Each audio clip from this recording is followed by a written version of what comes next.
સરપંચ સાહેબ 26મી જાન્યુઆરી નજીક છે, આપણે રિપબ્લિક ડે ની તૈયારી કરવી પડશે.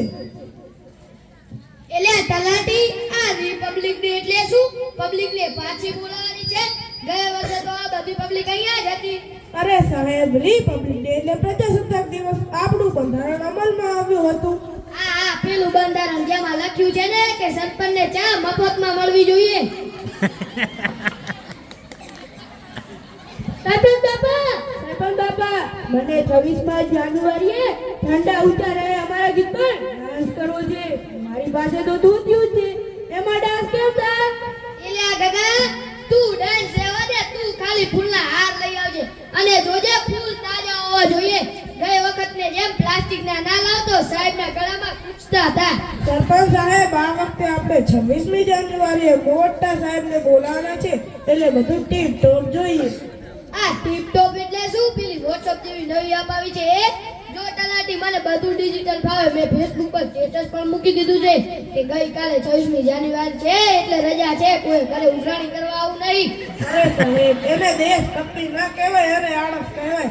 આ વખતે આપણે ધ્વજવંદન કરવાનું છે. બાપા, ધ્વજવંદન વખતે પેલી લીલી પીળી બુદ્ધિ મળશે કે નહીં? ગઈ વખતે તમે આખી ખાઈ ગયા હતા, મને તો કાગળિયા ચાવવા આપ્યા હતા. કાગળિયા એટલે આ ગગા હું ઈ તો ચેક કરતો હતો કે બુદ્ધિમાં કાંઈ ભેળસેળ તો નથી ને. દેશના નાગરિકોના શ્વાસની ચિંતા પણ મારે જ હોય ને. સરપંચ મેં 26મી જાન્યુઆરી માટે જોરદાર કવિતા લખી છે, સાંભળી છે? હા બગન હરફ પદુડા સંભળાવજો, રૂવાડા ઊભા થઈ જવા જોઈએ. સાંભળો ત્યારે. આકાશમાં ઉડે છે પક્ષી. શું હતું? હા, યાદ આવ્યું. આકાશમાં ઉડે છે પક્ષી, નીચે ફરે છે ગાય. આકાશમાં ઉડે છે પક્ષી, નીચે ફરે છે ગાય.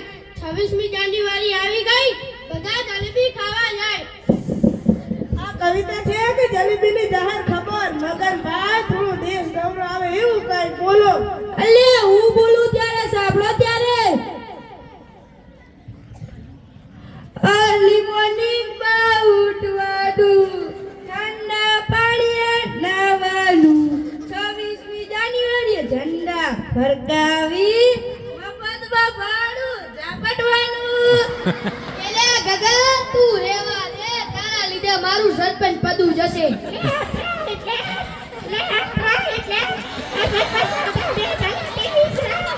કોઈ આ શું વાંધ્યું છે? દેશના નાગરિકોને રોટલી ખવડાવવાની છે કે પછી દાવ કરાવવાના છે? એના તમારો 26મી જાન્યુઆરીએ સાંસ્કૃતિક કાર્યક્રમમાં મેં નક્કી કર્યું છે કે હું રજિયા મુમતાઝ બનીશ. વાહ! કોઈ રજિયા સુલતાન નહીં, તમે ઝાંસીની રાણી બનો તો ઠીક લાગે. પણ પ્રોબ્લેમ એ છે કે આપણી પાસે તલવાર નથી. તલવારની શું જરૂર? આવેલા છે ને અંગ્રેજો તો હું આવેલાથી સીધા કરી નાખીશ અને પેલો ભેગો છે કે એને હું અંગ્રેજ બનાવીશ. એ ના ભૂયો, મારે અંગ્રેજ બનીને માર નથી ખાવ. હું તો ચંદ્રશેખર આઝાદ બનીશ. મારી મૂછો તો જુઓ. આ મૂછો છે કે નાકમાંથી કાળું પાણી નીકળે છે, એ તો સાફ કર. સરપંચ સાહેબ, તમારું ભાષણ બોલો જોઈએ. કેવી તૈયારી છે? મારા વાલા જેલવાસીઓ, સાહેબ, જેલવાસીઓ નહીં, દેશવાસીઓ. આ ભાઈ જે હોય તે, આજે 26મી ઓગસ્ટ છે. સાહેબ, ઓગસ્ટ નહીં, જાન્યુઆરી. આ ભાઈ જે હોય તે, આજે આપણો દેશ પ્રજા સંતોષ દિવસ ઉજવે છે. અંગ્રેજો અહીંયાથી ગયા ત્યારે મને કહીને ગયા હતા કે સાહેબ પ્રજાનું ધ્યાન રાખજો. સરપંચ સાહેબ, અંગ્રેજો તમને કહીને ગયા હતા ત્યારે તો તમે જન્મ્યા ન હતા. એટલે તું મને શીખવાડે છે હું સરપંચ છું કે તું? ગગા તાળી વગર. વાહ સરપંચ સાહેબ, તમે તો અંગ્રેજોને હસાવી કાઢ્યા હો. ઓ વાહ! આજે આપણા વડાપ્રધાન લાલ કિલ્લા પરથી ઝંડો ફરકાવે છે અને આપણા ગામમાંથી હું, એટલે હું કાંઈ વડાપ્રધાનથી કમ નથી. અંગ્રેજોએ આપણને 200 વર્ષ હેરાન કર્યા, તો હવે આપણે શું કરીશું? તો કે WhatsApp પરથી ખોટા મેસેજ કરીને હેરાન કરીશું. સરપંચ સાહેબ, આ શું બોલો છો? બંધારણ વિશે બોલો. હા ભાઈ, આ આપણું બંધારણ ડોક્ટર બાબા સાહેબ આંબેડકરે લખ્યું. તેમાં લખ્યું છે કે દર 26મી જાન્યુઆરીએ પંચાયતમાં ગરમા ગરમ ગાંઠિયા મળવા જોઈએ. જો ગાંઠિયા ઠંડા હશે તો તે બંધારણનું અપમાન ગણાશે. તો સાહેબ